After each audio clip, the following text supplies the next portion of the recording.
Boxer ile ambayo nimevaa ilikuwa imejaa damu. Nimempa kijana yule aende aitupe, imejaa damu kabisa yani. Wakati ananiambia bana, wewe umefariki. Wanapiga huku. Piga kwenye makalio, wanapiga kwenye kiuno.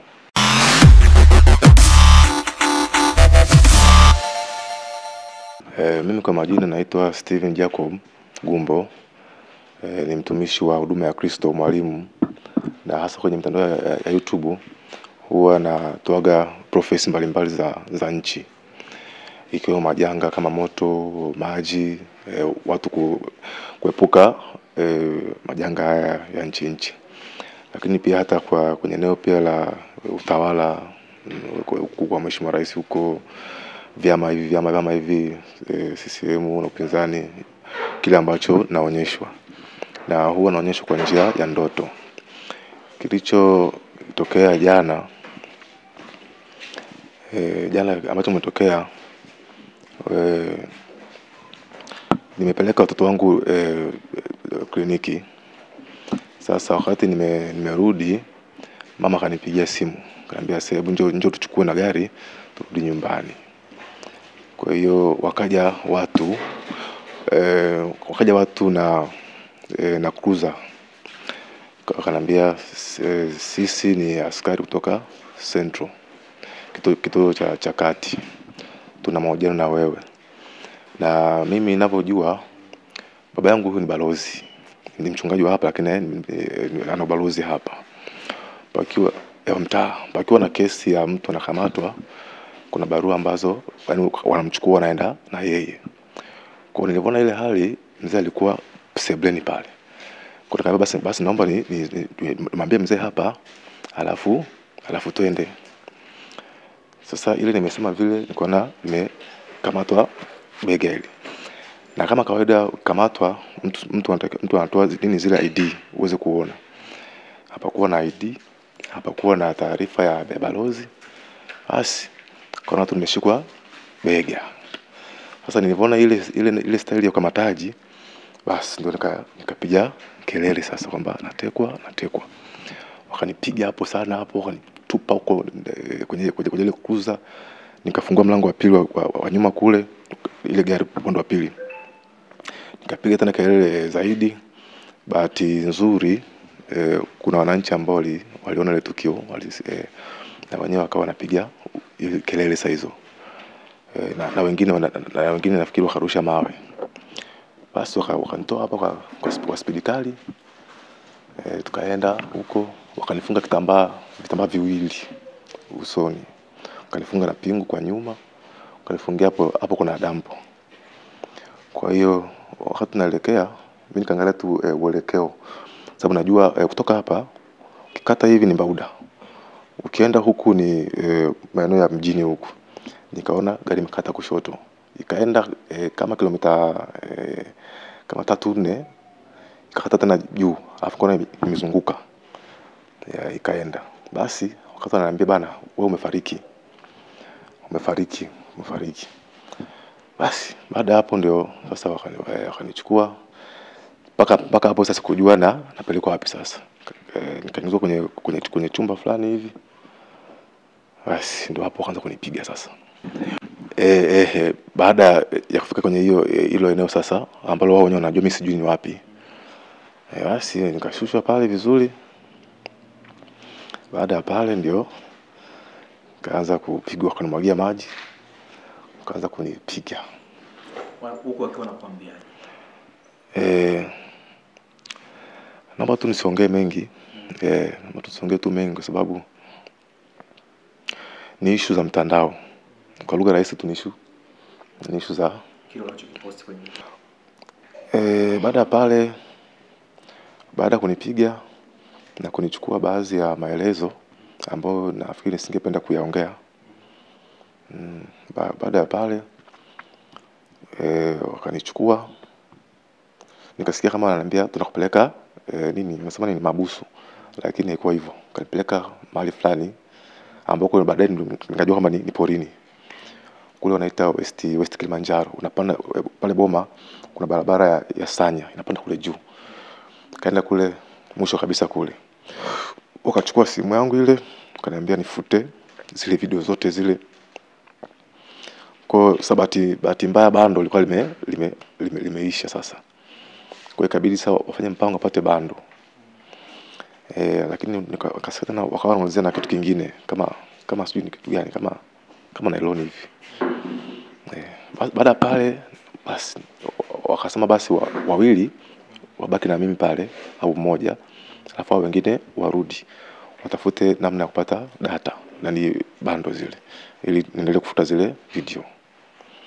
Basi wakanitoa sasa hivyo, na hapo tayari miguu na haifai. Kwa niburuza hivyo kanipeleka kwenye kapori hivi.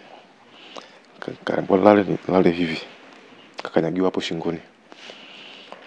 Basi nikasikia huyo mmoja akasema, "Bana, twende bana." Kaambia sasa huyu hapa tuna machaje hivi. Tuna machaje na maneno mengine ambayo pia nisingependa kuyazungumza kwa sababu ya mambo ya publicity. Basi baada pale nikasikia tu gari imewashwa imeondoka. Sasa pale nikawa sisi kutembea. Nikaanza sasa kubiringita pale, kutembea na magoti mpaka barabarani pale. Nikalala barabarani sasa pale. Ndio sasa pakatokea bodaboda kwanza akaja pale, alipoona ile hali akapita. Ikaja na lori moja mafuta na yenyewe ikaogopa. Wakaja bwana mmoja ambao ni wanalinda tembo wasiingie kwenye mashamba kule. Kwa alipoona basi nikajitambulisha, bana mimi ni fulani mtumishi yule mtandaoni, nisaidieni bana, nimetekwa nimetupwa huku, nisaidieni. Basi wale bwana mmoja alikuwa ni muoga, akasema hii kesi isije kamia kwetu. Basi baada ya pale wakanisaidia. Mmoja kabisa akanisaidia.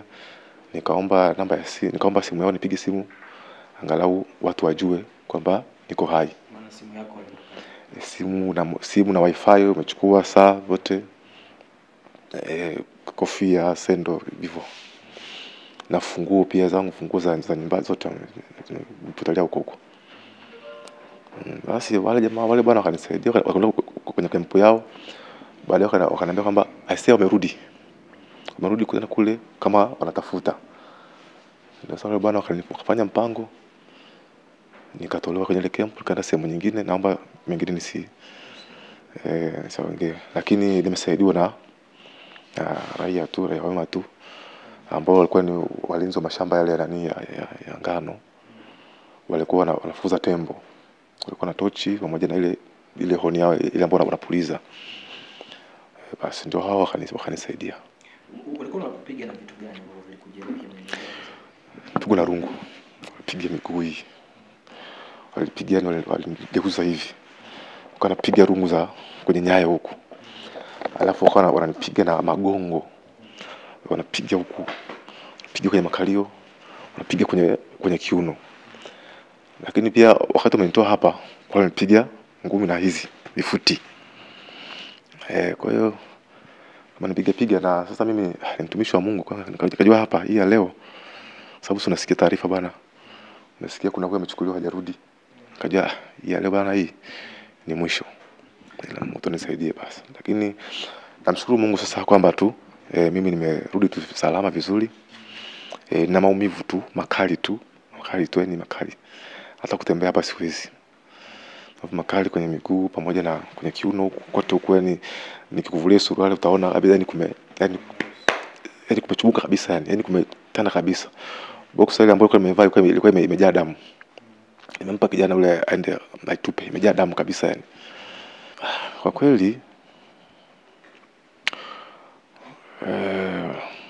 kwa sababu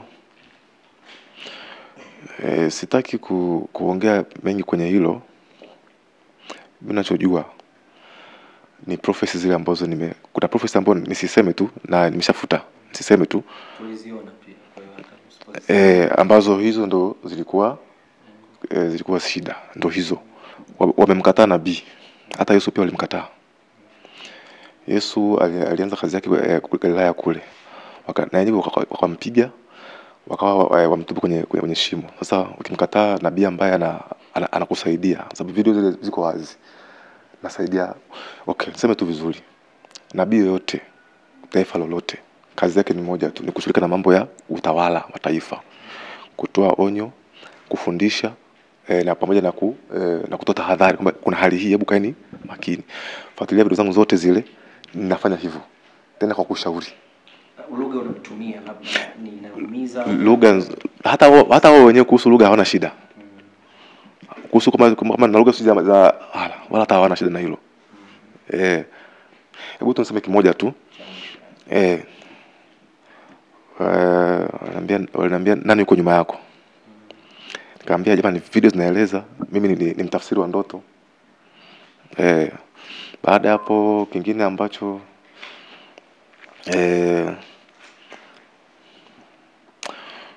kauliza tu, kwa nini usiende kwa wahusika moja kwa moja? Kwa hiyo nikamwambia bana, mazingira ya kuona waheshimiwa ni magumu, na mtumishi wa Mungu kitumwa na Mungu una make sure ujumbe umefika. Nishawahi kufanya hayo 2014 ikabounce. Nishawahi kufanya hayo pia kwenye chama cha Chadema, kapeleka ujumbe kwamba ujumbe umfikie yani aliyekuwa mwenyekiti. Ile kitu kikawa hivyo na matokeo yakawa ni mabaya, kwamba hapa mpaka labda hivi na hivi patakuwa na. Kwa hiyo mimi hizo jumbe pia huwa nazitoa pia nikitegemea labda politely tu. Kwa mfano kama kwenye hili mimi sikuona haja yao kushika na kupigwa. Ni simu moja tu angepiga tu, wewe kijana labda acha hii mambo, acha tu hivyo, au akatoa tu onyo, au hebu njoo tuongee, hebu njoo tuongee. Juzi nilisikia mtumishi mmoja anatoka Kabugumila, yeye alimpigia tu simu, kaambia tuna maongezi na wewe, njoo. Kwa hata mimi ningepiga tu simu, sasa unakataje wakati sisi usajili tuko nani wizara ya mambo ya ndani pale. Kwa hiyo wale ambao ukiitwa unaenda, na pia hii si nchi yangu bana, na mimi ni mtu mwema tu, mimi sio mtu muovu, mwema tu. Umeitwa njoo tu, unaenda tu vizuri pale, unatoa maelezo yako vizuri, kama kuna mengine yanaendelea. Nimepata face test, mbona hata miguu ni misafi. Ni kwamba tu baada pale walinichukua hao wakunisaidia, wengine wakanichua, wengine hata hii koti imesaidiwa. Wakanisafisha vizuri, wakanichua miguu hiyo, wakanipaka na dawa. Ndio maana hata nimerudia hata na malapa haya wamenunua. Watu tu ambao wakanisaidia. Ndio maana nimerudi kama, lakini nilikuwa na hali mbaya sana, kwa mchafu sana. Kwa mchafu mno. Usoni waje kugusa, ulikuwa sio mkaidi au? Ukweli kwa sababu mazingira kama yale nasema bana, hapa mimi haya ninayofanya ni mema tu, hakuna haja ya ukaidi. Kwa nikatule, lakini pamoja na hivyo walikuwa wananipiga, ila tu ni kama nilificha yani hivi. Kwa hasa wakawa wanapiga mgongo, piga shingo huku. Usoni walinipiga mara moja, alinipiga basi tulikaa kwenye gari chini hivi. Palikuwa pana dereva, pana mtu mmoja ambaye alikuwa amekaa naye pale nilipokuwa kuna mtu hapo, sawa hesabu tu. Pana dereva na mtu mmoja pale mbele. Mimi nikaa katikati hapa, huku na huku. Alafu nyuma nikaona kana kwamba watu wawili kwa upande mmoja. Upande huo mwingine sijaweza kuona, ndio kanifunga. Kwa hiyo mimi sio mtu mwovu, mimi sio mtu mbaya, mimi ni mtu mwema tu, ni mtumishi wa Mungu tu. Natumika tu kusaidia watu pamoja na serikali kwa ujumla, kwa kupitia kipawa changu ambacho Mungu amenipa. Na niseme tu kweli,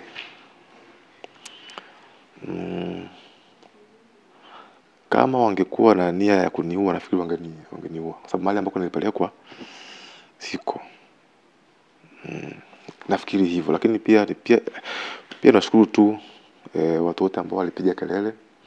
Lakini pia mitandao hii nahisi, sina uhakika, nahisi kama imenisaidia kidogo. Nahisi, sina uhakika, lakini nahisi kama imenisaidia kidogo. Kwa hiyo mimi nashukuru tu. Nashukuru ndugu zangu wale ambao walinisaidia kule, na majirani zangu hawa. Honesty, sikustahili, kwa sababu mambo haya yalikuwa yanaongeleka.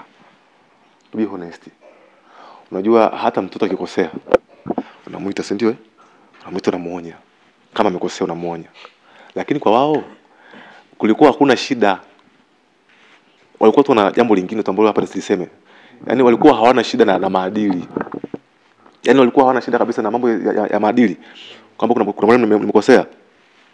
Walikuwa tu wana jambo lao, wanataka tu assurance, pate uhakika. Sasa sio hilo. Kazi ya Mungu utafanya, sasa nitachaje? Maana mimi ndio kazi ninayofanya. Mimi sina fanya biashara, mimi sio mkulima. Mimi kazi yangu ni hii ya Mungu ya kuhudumia watu, kuombea watu, hicho tu. Hamna kingine. Kubadilisha tu kidogo kwenye Sasa huko tuache, nafikiri sasa nyinyi mtaona tu.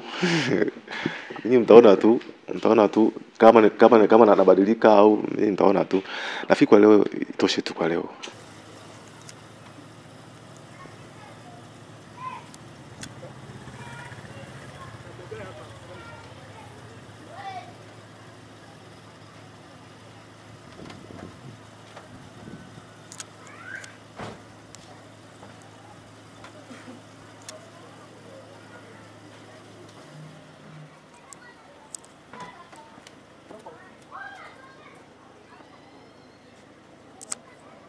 Dada, sogea kidogo.